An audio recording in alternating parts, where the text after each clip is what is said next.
السلام علیکم ورحمۃ اللہ وبرکاتہ۔ باب تسمیت العبد العابق کافرن،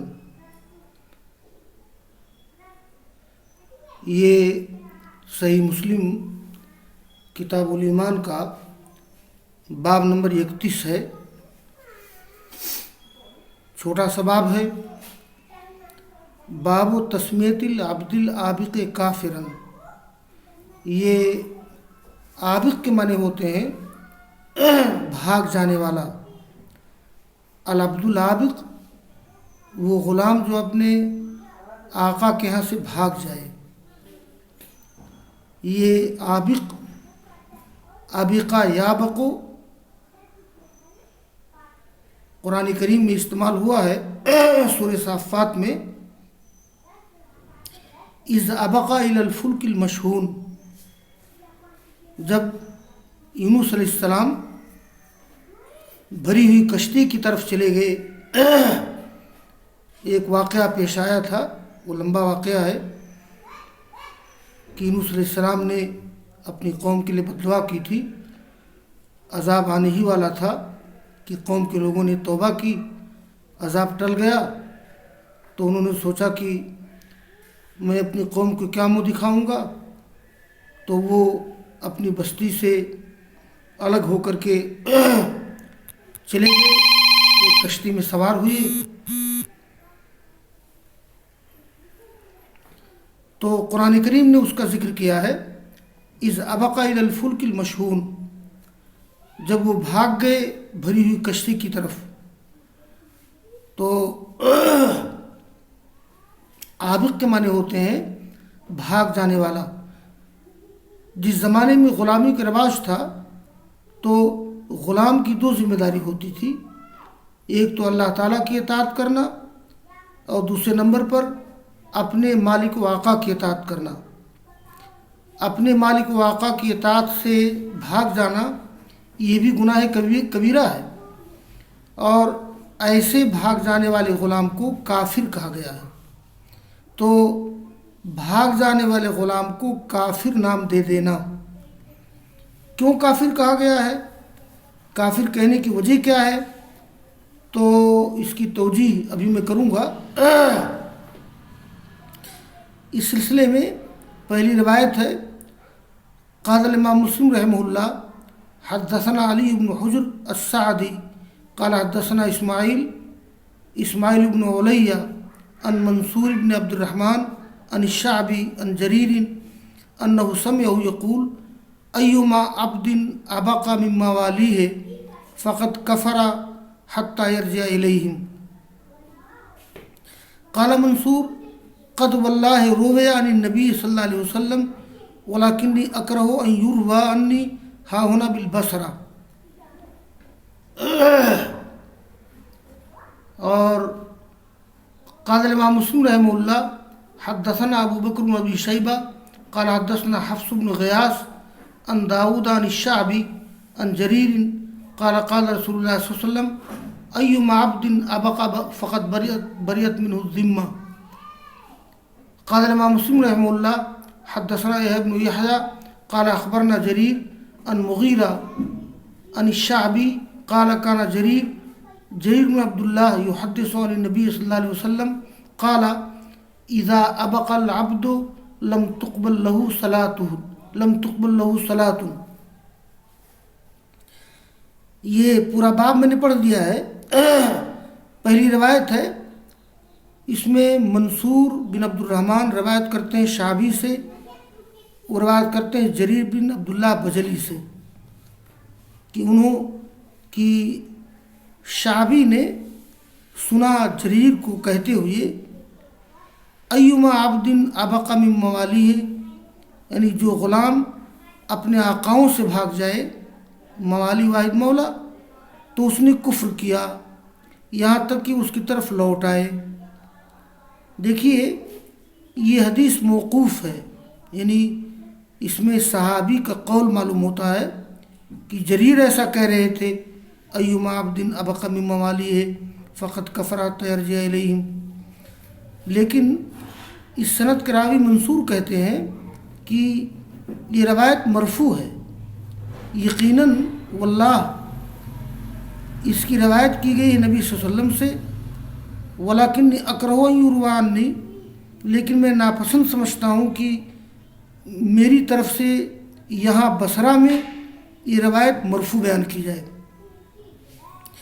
گویا جریر نے اپنا قول تو ذکر کیا، لیکن انہوں نے یہ کہا، منصور کہتے ہیں، یہ منصور بن عبد الرحمن نے جریر کا قول ذکر کیا ہے، لیکن منصور کہتے ہیں کہ یہ روایت مرفوع ہے، لیکن میں نہیں چاہتا کہ بصرہ میں یہ روایت ذکر کی جائے۔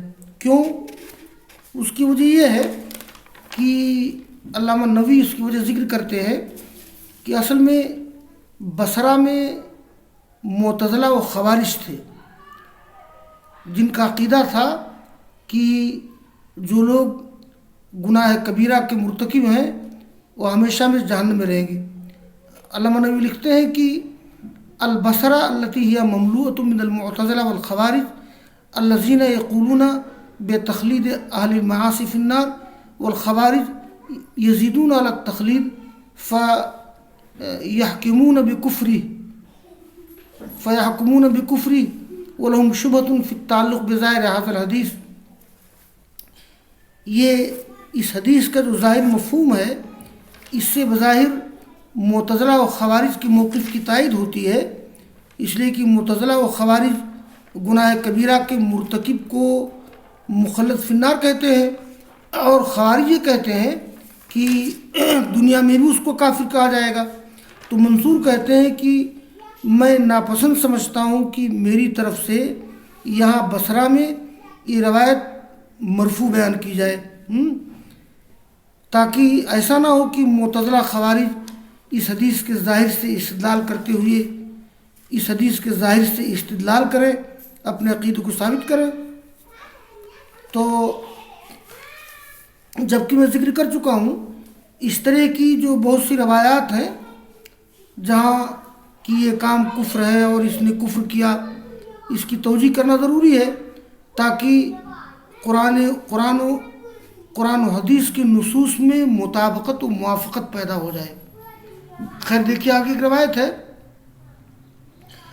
ایما عبد ابقى فقط بریت من الذمہ، جو غلام اپنے آقا سے بھاگ جائے تو اس کی ذمہ داری سے فقط بریت من الذمہ، اس کی ذمہ داری ختم ہو گئی۔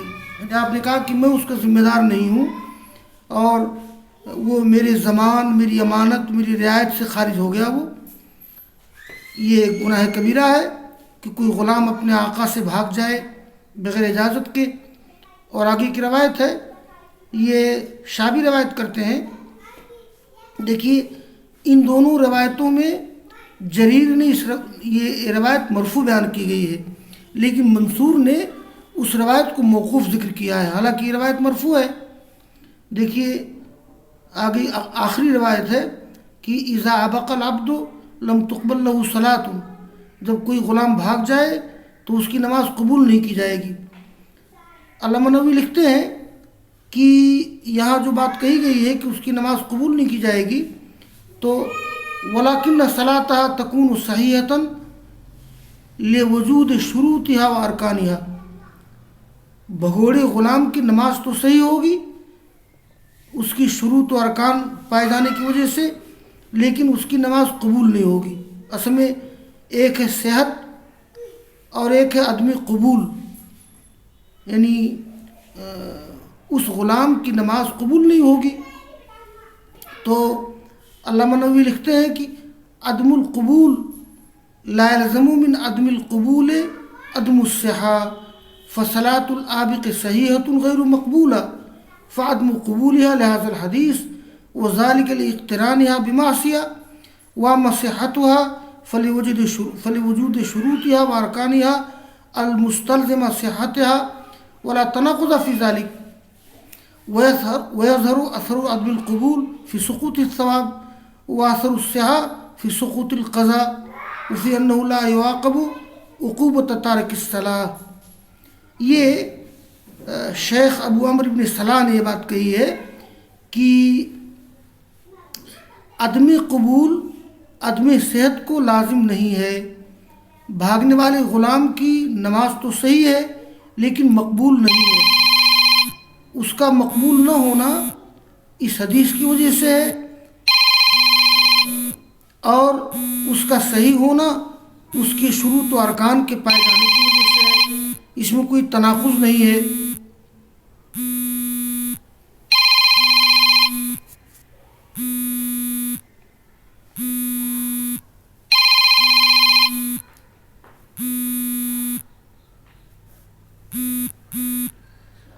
تو یہ بات پوری ہو گئی۔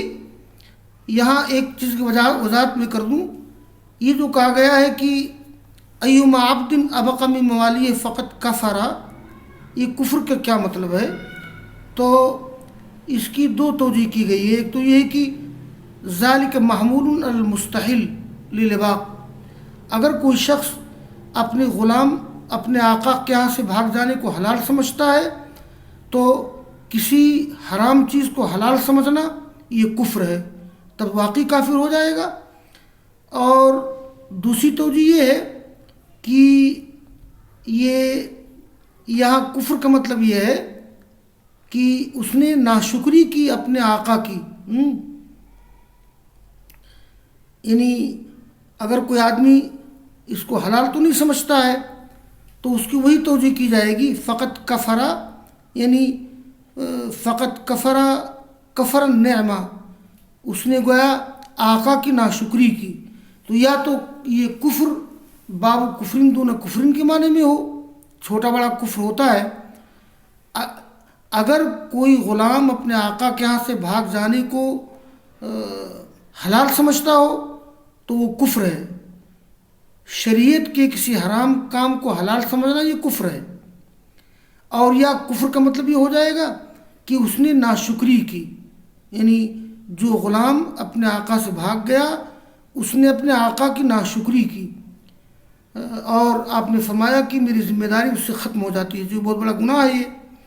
اور یہ سزا کیا کم ہے کہ اس کی نماز قبول نہیں ہوتی ہے، اس کی نماز تو صحیح ہوگی، یہ ہاں اس کی نماز قبول تو نہیں ہوگی، عدم قبول کی وجہ سے اس کو وہ ثواب سے محروم رہے گا، اور صحیح ہو جانے کی وجہ سے اس پر قضا لازم نہیں ہے، اور اسے تارک صلاۃ کی سزا نہیں دی جائے گی۔